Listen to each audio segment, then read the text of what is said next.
우리가 보통 새해가 되면은 지난해보다 잘 살아가고 싶어하는 마음이 있기 때문에 하는 것이 있습니다. 그것은 바로 계획을 세우는 것입니다.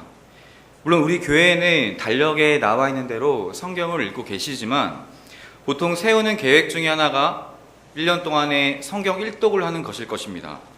올해는 기필코 성경을 1독 한번 해보겠다. 그래서 1월이 되면은 우리는 창세기를 펴게 됩니다.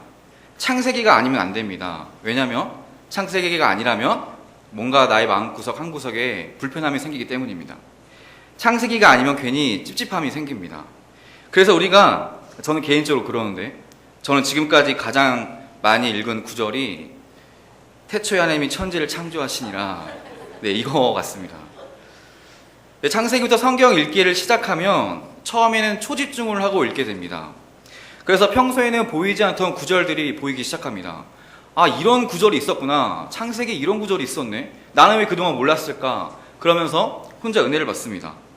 그러나 기쁨도 잠시 고비가 찾아옵니다. 어떤 고비인가요? 성경을 읽어보신 분들은 압니다. 레위기가 찾아옵니다. 천지창조부터 아담, 노아, 아브라함, 이삭, 야곱, 요셉으로 이어지는 창세기 이야기는 읽다 보면 재밌습니다. 그리고 출애굽기, 모세가 이스라엘 백성들을 출애굽시키는 그 이야기도 재미있습니다. 출애굽기 21장부터 이제 법이 나오기 때문에 그때부터 좀 힘들어지긴 하지만, 아무튼 출애굽기 넘어서면은 갑자기 레위기가 등장합니다. 제사법이 나오고 갑자기 지켜야 할 규례와 법들이 나옵니다. 그러나 레위기를 넘어서면은 드디어 다시 재미있는 이제 이야기가 시작되죠. 광야 생활을 하고 있는 이스라엘 백성들의 이야기를 담은 민수기. 그 민수기를 넘어서면은 여호수아가 나옵니다. 저는 개인적으로 여호수아를 좋아하는데, 여호수아를 읽을 때면 나도 뭔가 세상을 이길 것만 같은 느낌이 듭니다. 하나님의 말씀으로부터 좌로나 우로나 치우치지 아니하고 하나님의 말씀에 순종할 때 내가 정말 형통한 인생을 살아갈 수 있을 것 같다는 생각이 듭니다. 요단강을 마른 땅을 밟고 건너서며 견고한 여리고성이 내 앞에서 무너지는 역사가 일어날 것만 같은 생각이 듭니다. 세상이 감당 못할 믿음을 다시 한번 다짐하게 됩니다. 그리고 여호수아를 넘어서면 오늘 본문인 사사기를 만나게 됩니다. 사사기 하면은 성도님들은 어떤 기분이 드시나요? 대부분 사람들이 사사기 하면 떠오르는 말씀이 있을 것입니다. 어떤 말씀인지 아시나요? 사사기 2번 나오죠. 그때 이스라엘의 왕이 없으므로 사람이 각기 자기 소견에 옳은 대로 행하였더라. 이 말씀이 떠올 것입니다. 그리고 사사기를 읽게 되면 또 이런 생각이 듭니다. 아니, 어떻게 지금까지 이스라엘 백성들이 입은 은혜가 있는데 그 은혜를 잊어버리고 하나님을 잊어버리고 저렇게 반역할 수 있을까? 그리고 사사기를 더 읽다 보면 우리 마음에 불편한 심기가 느껴집니다. 그 은혜를 잊어버린 이스라엘 백성들의 마음이 바로 나의 모습이라는 것을 깨닫게 되기 때문입니다. 여러분들의 모습은 어떠신가요? 여호수아에 나오는 형통한 인생을 살아가는 이스라엘 백성들의 모습이신가요? 아니면 악순환을 반복하는 사사기 시대의 모습이신가요? 오늘은 이제 사사기의 서론 부분을 통하여서 이스라엘 백성들이 갑자기 왜 이런 백성이 되었는지, 형통한 인생을 살아가며 가나안 정복을 성공적으로 이끌어가고 있던 그 이스라엘 백성들이 갑자기 왜 악순환을 경험하는 사사시대로 접어들었는지, 그리고 오늘을 사는 우리들에게 어떤 말씀을 하시는지 말씀을 나누도록 하겠습니다. 사사기는 1장에서 첫 마디를 이렇게 시작합니다. 같이 말씀을 보시면서 말씀을 들으시면 더 은혜가 있을 것입니다. 사사기 1장 1절의 첫 마디 이렇습니다. 여호수아가 죽은 후에. 이것은 여호수아로 대표되던 한 시대가 끝나고 다음 세대가 역사를 이어받아야 하는 상황이 왔다는 것을 말합니다. 그런데 이런 상황은 여호수아서 1장 1절에도 나옵니다. 여호수아의 첫 마디는 이렇습니다. 여호와의 종 모세가 죽은 후에. 여호수아의 첫 시작은 여호와의 종 모세가 죽은 후에 이렇게 시작하고, 그 다음 책인 사사기의 첫 시작은 여호수아가 죽은 후에 이렇게 나옵니다. 둘 다 한 시대가 끝나고 다음 세대로 이어지고 있다는 사실을 우리에게 알려줍니다. 그런데 같은 방식이면서도 그 내용을 들여다보면 이 두 세대는 굉장한 차이가 나는 것을 우리가 성경을 통해 발견하게 됩니다. 여호수아의 내용은 어떤 것입니까? 하나님의 말씀에 순종할 때 한마디로 이렇습니다. 하나님 말씀에 순종할 때 너가 좌로나 우로나 치우치지 아니할 때 너는 형통한 인생을 살 것이다. 이것이 여호수아의 말씀이지 않겠습니까? 급했던 요단강이 뚝 끊어지고 마른 땅을 밟고 건너는 이적이 나옵니다. 그리고 말도 안 되지만 하나님 말씀에 순종했을 때 여리고성이 무너지는 역사가 일어납니다. 가나안 정복을 시작하며 형통한 삶을 살아가는 이스라엘 백성들의 모습이 나옵니다. 그러나 사사기는 어떤 내용인가요? 하나님의 말씀에 순종하지 않고 각기 자기 소견에 옳은 대로 행할 때 우리의 삶은 악순환이 반복된다는 것입니다.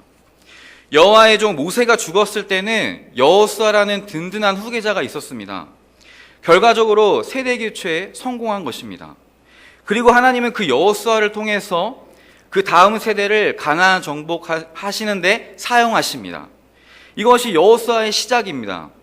세대 교체에 성공한 여호수아서의 내용은 완전하지는 않지만 가나안 정복을 성공적으로 이끌어가는 모습이 나옵니다.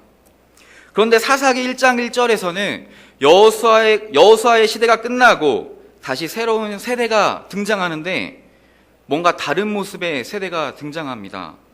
우리가 알다시피 사사기 시대는 그야말로 혼돈의 시대입니다. 여호와께 반역하고 여호와는 이방 족속을 들어서 이스라엘을 치시고 그는 다시 하나님께 기도하고 그러면 하나님은 사사를 보내주시고 그들을 구원합니다. 그러나 이스라엘은 또 잠시 뒤에 또 하나님께 반역하고 구원받고 이런 악순환이 반복됩니다. 그런데 우리가 사사기를 처음에 볼 때 처음부터 이런 모습이 나오는 것은 아닙니다. 위대한 지도자 여호수아를 잃었지만 그런 어려운 상황임에도 불구하고 이스라엘 백성들은 동요하지 않았습니다. 오히려 하나님께 묻습니다. 사사기 1장 2절에서 이제 1장 1절에서 이렇게 말하죠. 여호수아가 죽은 후에 이스라엘 자손이 여호와께 여쭈어 이르되 우리 가운데 누가 먼저 올라가서 가나안 족속과 싸우리이까? 하나님께 묻습니다. 하나님, 우리가 아직 끝나지 않은 전쟁을 마무리해야 되는데 우리 중에 누가 먼저 올라가서 저들과 싸워야 합니까? 그들은 자발적으로 전쟁을 준비하였습니다. 그런데 2절에서 하나님께서 말씀하십니다. 유다가 올라가라. 그 명령을 받고 유다는 그의 형제 시므온에게 말합니다. 나와 함께 협력해서 가나안 족속과 싸우자. 분명한 것은 사사시도 접어들었음에도 불구하고 아직은 하나님의 말씀에 순종하고 있다는 겁니다. 이스라엘 백성들이 아직은 하나님께서 그들의 왕이심으로 그분에게 물어봤으며 그분이 말씀하시면 그대로 순종했다는 모습을 우리가 알고 있습니다. 왜냐하면 그들은 아직 여호수아와 같은 세대의 사람들이었기 때문입니다. 비록 지금은 여호수아가 죽고 없지만 여호수아가 남긴 것이 있었습니다. 여호수아가 죽을 때 그의 뒤를 이을 뛰어난 지도자를 남긴 것도 아니었고 어떤 뛰어난 제도를 남긴 것도 아니었지만 그가 남긴 것이 있었습니다. 그것은 바로 하나님을 향한 신앙이었습니다. 이런 신앙을 전수받은 이스라엘 백성들은 여호수아가 죽었음에도 하나님을 향한 신앙을 끝까지 잃지 않았고 그들 스스로가 아직 끝나지 않은 전쟁을 준비하는 것입니다.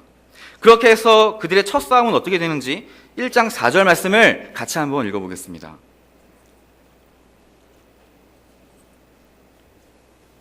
1장 4절 말씀입니다. 시작. 유다가 올라가매 여호와께서 가나안 족속과 브리스 족속을 그들의 손에 넘겨주시니 그들의 배색에서 10,000명을 죽이고 여호와께 간구하고 하나님께서 유다가 올라가라 이 말씀을 듣고 유다가 올라갑니다. 그들과 싸우러 간 것입니다. 그리고 그들은 여호와께서 그들에게 이방 족속을 그들의 손에 넘겨주십니다. 그리고 그들은 배색에서 10,000명을 죽입니다. 승리한 겁니다. 그리고 계속해서 전투가 이어지는데 이 전투 기록이 사사기 1장 19절까지 계속됩니다. 그러나 내용은 한결같습니다. 이들이 다 하나님이 말씀한 대로 순종하고 있고 하나님께서 그들과 함께 하심으로 싸움에서 전부 승리했다. 이방 족속을 그들의 손에 넘겨주셨다. 이런 내용이 나옵니다. 이스라엘의 수가 적고 약해 보였어도 가나안 족속과 싸웠다며 그들은 전부 다 승리했고 그들을 쫓아내었다. 이렇게 성경은 기록하고 있습니다. 그런데 1장 19절 말씀에서 정반대의 상황이 등장합니다. 19절 말씀을 같이 한번 읽어보겠습니다. 1장 19절 말씀 시작. 여호와께서 유다와 함께 계셨으므로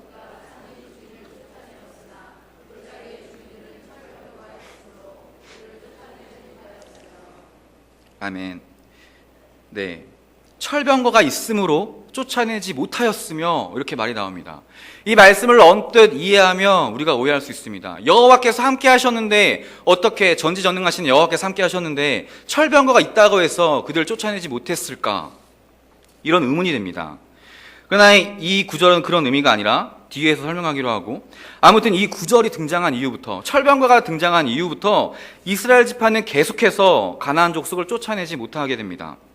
먼저 그 뒤에 이야기가 이제 다른 지파들이 전쟁하는 모습이 나오는데, 먼저 베냐민 지파가 나갑니다. 쫓아내지 못합니다. 이어서 므낫세, 에브라임, 아셀, 납달리 지파가 나갑니다. 역시 이방 족속을 쫓아내지 못합니다. 상황이 갑자기 이렇게 역전된 이유가 무엇일까요? 그 정답은 2장에 나와 있는데 2장 2절에서 3절 말씀을 제가 한번 읽도록 하겠습니다. 너희는 이 땅의 주민과 언약을 맺지 말며 그들의 제단들을 헐라하였거늘 너희가 내 목소리를 듣지 아니하였으니 어찌하여 그리하였느냐. 그러므로 내가 또 말하기를 내가 그들을 너희 앞에서 쫓아내지 아니하리니 그들이 너희 옆구리에 가시가 될 것이며 그들의 신들이 너희에게 올무가 되리라 하였노라. 아멘. 이들에게 뭔가 갑자기 중대한 변화가 생긴 것입니다. 더 이상 하나님의 목소리를 듣지 않고 각기 자기 소견에 오른 대로 행하였기 때문입니다. 예전에는 그들의 수가 많고 적음에 달려있는 것이 아니라 그런 거 상관하지 않았고 오직 여호와만 의지하며 올라갔기에 철병거고 뭐고 승리할 수 있었지만 이제는 이성적이고 합리적으로 생각하기 시작합니다. 저들에게 철병거가 있는데 우리가 어떻게 이길 수 있겠느냐, 저들에게 저렇게 강력한 무기가 있는데 우리는 저들을 쫓아낼 수 없을 것이다. 상황이 역전된 이유가 하나님이 아닌 각기 자기 소견에 오른 대로 행하였기 때문이라고 성경은 기록하고 있습니다. 그래서 하나님은 이런 이스라엘 백성들에게 여호와의 사자를 보내십니다. 3절 말씀입니다. 그러므로 내가 또 말하기를 내가 그들을 너희 앞에서 쫓아내지 아니하리니 그들이 너희 옆구리에 가시가 될 것이며 그들의 신들이 너희에게 올무가 되리라 하였노라. 내가 그들을 너희 앞에서 쫓아내지 아니하리니 이렇게 말합니다. 그 말을 들은 이스라엘 백성들은 울부짖기 시작합니다. 4절 말씀에 여호와의 사자가 이스라엘 모든 자손에게 이 말씀을 이르매 백성이 소리를 높여 운지라. 그래서 그곳을 복임이라고 하였습니다. 복임은 우는 자들이라는 뜻입니다. 이제 앞으로 펼쳐질 이스라엘 백성들의 삶의 모습은 우는 자들로 살아가게 될 것입니다. 사사기의 저자는 이 상황을 통틀어서 다음과 같이 말합니다. 오늘 본문 2장 10절인데 같이 한번 읽도록 하겠습니다. 2장 10절입니다. 시작. 그 세대의 사람도 다 그 조상들에게 돌아갔고 다른 세대는 여호와를 알지 못하며 여호와께서 이스라엘을 위하여 행하신 일도 알지 못하였더라. 그 후에 일어난 다른 세대, 저는 다른 세대라는 말이 다소 충격적입니다. 다음 세대가 아니라 다른 세대라고 성경은 말합니다. 여호수아가 죽고 그 후에 일어난 세대, 그러나 그때와는 다른 세대. 사사시대는 그 후에 일어난 다른 세대가 살아가는 350년간의 시간을 다루고 있는 시대입니다. 여기서 말하는 다른 세대란 여호와를 알지 못하는 세대입니다. 그뿐 아니라 여호와께서 이스라엘에게 행하신 일들도 기억하지 못하는 세대입니다. 여호수아가 죽기 직전에 남겨준 그 하나님을 향한 신앙, 그러나 나와 내 집은 오직 여호와만 섬길 것이다. 그 신앙을 잃어버린 세대, 곧 실패한 세대를 말하는 것입니다. 앞 세대는 여호수아와 함께 정복 전쟁을 치렀던 세대였습니다. 전쟁은 결코 수의 많고 적음에 달려있는 것이 아니라 오직 하나님의 주권에 달려있다는 것을 그들 스스로가 그들의 삶을 통해 직접 체험했던 사람들이었습니다. 그래서 그들은 여호수아가 죽었지만 그들에게 위대했던 민족의 지도자 여호수아를 잃었지만 그들은 여호와 하나님만을 섬겼던 사람들이었습니다. 그리고 이 세대가 죽고 나서 그 다음 세대, 후세대가 들어서게 되는데 이들에게 성경은 한마디로 표현합니다. 무지, 즉 알지 못함입니다. 첫째로 여호와를 알지 못했고 둘째로 여호와께서 하신 일들을 알지 못했습니다. 이 세대들이 얼마나 달랐으면 다음 세대가 아닌 다른 세대라고 성경은 기록하고 있겠습니까? 여호와를 알지 못하는 다른 세대가 등장했기 때문에 사사기는 그런 악순환이 반복됐던 것입니다.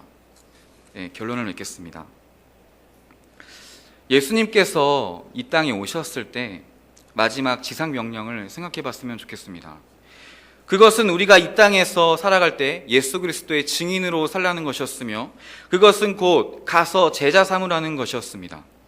그런데 저와 여러분들은 우리들 다음 세대에 대해서 어떤 생각을 가지고 계십니까?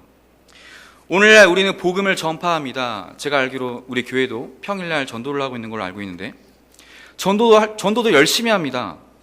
그런데 수평적인 복음 전파에만 집중하고 있는 우리들의 모습은 아닐지 생각해 봐야 합니다. 복음이라는 것은 수평적인 전파도 당연히 중요하지만 더 중요한 것은 수직적인 전파입니다. 세대와 세대 사이에 믿음의 전달이 단절되고 있다는 것은 굉장히 심각한 우리 시대의 현 주소입니다. 우리가 이 시대를 살아가면서 이 세대에 아무리 많은 부흥이 일어나고 수많은 사람들이 하나님께로 돌아오면 뭐 하겠습니까? 다니엘에 나오는 구절처럼 많은 사람들을 옳은 대로 돌아오게 하는 별과 같이 빛나는 사람들이 많이 나오면 뭐 하겠습니까? 그것을 우리 다음 세대인 아이들에게 잘 전달하지 못한다면 사사기 시대처럼 악순환은 반복될 것입니다. 우리나라는 세계에서 유례를 찾아볼 수 없을 정도로 급격한 경제 성장을 한 나라입니다. 그러나 또 한 가지 비약적으로 교회가 성장한 나라이기도 합니다. 그리고 또 한 가지 성장한 만큼 비약적으로 교회의 분열을 경험한 나라이기도 합니다. 100년 전 1907년도에 평양 대부흥이 일어났으며 7, 80년대에 얼마나 많은 사람들이 교회를 찾았으며 예수님을 믿게 되었습니까? 그러나 오늘날 우리 세대와 우리의 다음 세대들을 생각해 봤을 때 교인의 수는 갈수록 줄어들고 있는 것이 현실입니다. 아이들은 갈수록 하나님에 대해서 무지해 갑니다. 하나님이 누군지 알지 못하며 하나님이 우리에게 행하신 일들에 대해서 알지 못합니다. 칼빈은 기독교 강요에서 이렇게 말합니다. 하나님을 아는 지식은 너 자신을 아는 지식과 연관이 있다고 말합니다. 이 말은 하나님을 알지 못하면 자기 자신에 대해서 알지 못한다는 말입니다. 우리 다음 세대는 하나님을 모르게 되므로 자기 자신이 어떤 존재인지 모르고 살아가게 될 것입니다. 하나님의 자녀로서 하나님을 비추어야 할 그들이 오히려 하나님을 감추며 살아가는 자녀가 되는 것입니다. 우리의 다음 세대가 아니라 다른 세대가 되지 않기 위해서 우리는 어떤 일을 해야 할까요? 그래서 과연 우리는 무슨 일을 해야 할까 생각해 봤을 때 저는 세 가지를 생각해 봤습니다. 첫째는 가정이요, 둘째는 교회요, 셋째는 우리들 자신의 믿음의 선한 싸움입니다. 가정에서의 신앙교육이 가장 중요합니다. 많은 사람들이 착각하는 것 중에 하나가 우리 자녀들의 신앙은 교회에 다니는 것만으로 충분하다 이렇게 생각하는 것입니다. 내가 대예배 나왔을 때 내 자녀는 교육부서 예배 드리면 알아서 해주겠지, 믿음이 성장하겠지. 결코 그렇지 않습니다. 교육부서 예배는 기껏해야 일주일에 1시간입니다. 그 1시간보다 더 중요한 것은 더 많은 시간을 보낼 가정에서의 교육입니다. 드릴 수 있다면 가정 예배를 드려야 하며 가장 좋은 신앙교육은 그 부모가 정말로 그렇게 살아가는 모습을 아이들에게 보여주는 것입니다. 하나님의 말씀대로 정말로 그렇게 살아갈 때 그것이 정말 형통한 인생을 살아가는 것이다. 그것을 아이들에게 직접 보여주는 것이 가장 좋은 교육 방법입니다. 아이들은 부모님이 하나님에 대한 신앙을 보고 그들의 믿음도 자라나게 되어 있습니다. 가정에서 그렇지 못한데 교회에 온다고 해서 변하지 않습니다. 가정에서부터 시작되어야지 교회에서 이어지는 것입니다. 잊지 않았으면 좋겠습니다. 자녀들의 신앙교육은 교회가 아닌 가정에서부터 시작되는 겁니다. 두 번째는 교회 교육부서입니다. 교육부서를 위해서 관심을 가지고 기도해 주셔야 합니다. 그리고 무엇보다 사역자들을 위해서 기도해 주셔야 합니다. 저는 이제 부끄럽지만 사역을 하기 전에 사역자를 그렇게 평가했던 사람이었습니다. 뭘로 평가했냐면 말씀으로 평가했습니다. 아니, 저 목사님이 말씀을 재밌게 전하냐? 재밌게 전하지 않느냐? 올바른 말씀을 전하냐? 올바른 말씀을 전하지 않느냐? 그렇게 평가했습니다. 그래서 제가 지금 말씀 때문에 힘들어하는 것 같습니다. 그것이 평가하는 것 자체가 저의 무지였고 저의 잘못된 행동이었음을 고백합니다. 여러분들은 어떤 평가를 하고 계십니까? 사역자들에 대해서. 물론 이제 우리가 인간이기 때문에 사역자나 교육부서를 자기 자신만의 기준으로 판단하고 평가할 수 있습니다. 그러나 제가 말씀드리고 싶은 것은 그 평가와 판단을 하기 전에 먼저 기도해 주신다면, 이 자리에 있는 한 분 한 분의 기도가 모여서 하나님께 전달될 때 하나님께서 그 기도를 반드시 들어주실 것이라고 저는 확신합니다. 한 세대에서 다음 세대로의 전환, 그것은 마치 이어달리기와 같다는 생각을 하게 되었습니다. 이어달리기에서 가장 중요한 것은 무엇인가요? 그것은 바턴입니다. 바턴을 잘 들고 뛰어야 하며 그 바턴을 마지막 주자까지 잘 전달해야 하는 것이 중요합니다. 이어달리기는 주자가 아무리 능력이 뛰어나서 아무리 빨리 달리고 아무리 결승선이 빨리 골이 난다고 해서 승리할 수 있는 경기가 아닙니다. 바턴이 결승선에 골이 내야 승리하는 종목입니다. 그래서 이어달리기는 바턴을 다음 주자에게 안전하게 전달하는 것이 가장 중요합니다. 그런 것처럼 우리 세대가 우리만 결승선에 골이 나려고 노력하는 것이 아니라 우리의 다음 주자인 다음 세대들에게 믿음의 바턴, 참된 신앙의 바턴을 잘 넘겨주어야 하는 것이 중요한 겁니다. 성경에서 모세와 함께했던 세대들은 다음 주자인 여호수아 세대들에게 그 바턴을 성공적으로 잘 넘겨주었습니다. 그래서 여호수아서의 내용을 보면 물론 완전하지는 않았지만 그들은 성공적으로 가나안 정복을 할 수 있었던 겁니다. 그러나 오늘 본문에서 사사시대에 접어들어서 이스라엘 백성들은 아쉽게도 그 바턴을 놓쳐버리고 말았습니다. 아무리 약속의 땅 가나안을 정복하면 뭐 하겠습니까? 결국 사사시대처럼 바턴을 놓친다면 악순환은 반복되는 것입니다. 그러므로 믿음의 바턴을 가지고 있는 우리가 먼저 믿음의 선한 싸움을 싸우며 살아야 합니다. 그래야 우리 다음 세대들도 바턴을 받고 믿음의 선한 싸움을 잘해 나갈 수 있는 것입니다. 믿음의 선한 싸움은 쉬운 것이 아닙니다. 사도 바울은 로마서에서 이렇게 말합니다. 우리 안에 두 가지 세력이 있다. 그것은 영의 세력이고 육의 세력이다. 영의 세력과 육의 세력이 있어서 이 두 세력은 끊임없이 싸우고 있다. 이렇게 말합니다. 이것은 간단한 싸움이 아닙니다. TV에서 나오는 것처럼 어떤 한 사람이 뒤에서 한쪽에는 사탄이 나고 한쪽에는 천사가 나와서 속삭이듯이 그런 유혹하는 차원이 아닙니다. 누군가는 반드시 죽어야만 하는 싸움입니다. 이 싸움을 가지고 또 이렇게 말하는데, 예수님께서 2000년 전에 오셔서 이미 승리하셨습니다. 그런데 이미 승리하셨는데 이것을 믿음의 선배들은 어떻게 표현하냐면 전쟁이라고 표현합니다. 영화 300을 보시면 스파르타의 300용사가 나오는데 이들이 전쟁이 패했다는 걸 알고 있었을까요? 몰랐을까요? 저만 봤나요? 네. 스파르타의 300용사는 이미 전쟁에서 패했다는 걸 알고 있었습니다.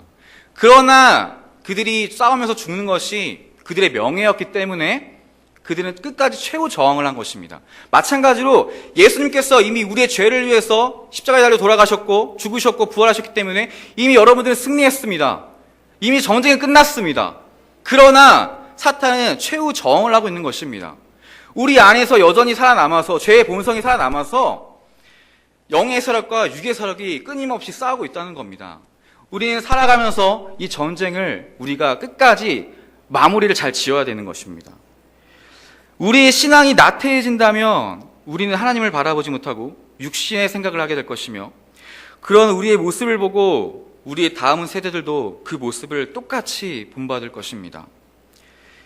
여호수아 세대가 있던 것처럼 하나님의 말씀 가운데 좌로나 우로나 치우치지 아니하며 하나님을 알아가고 하나님이 하신 일들을 항상 기억하며 우리에게 주어진 하루하루를 잘 살아가는 믿음의 선한 싸움을 해나가는 우리가 되었으면 좋겠습니다. 잊지 않았으면 좋겠습니다. 이어 달리기의 생명은 바턴입니다. 내가 빨리 들어간다고 해서 승리하는 것이 아닙니다. 그 믿음의 바톤을 잘 넘겨주고 그 바톤을 넘겨받은 사람이 또 다음 주자에게 넘겨주고 끝까지 모든 사람이 완주해야 승리하는 경기입니다. 수평적인 복음뿐만이 아니라 수직적인 복음 전파에도 관심을 갖고 기도하는 우리가 되었으면 좋겠습니다. 믿음의 신앙을 다음 세대에 전수하는 일에 관심을 가지시고 고민하시고 몸부림치시고 때로는 그 일을 위해 투자도 하시고 헌신도 하는 성도님들과 신월중부교회가 되기를 소망합니다.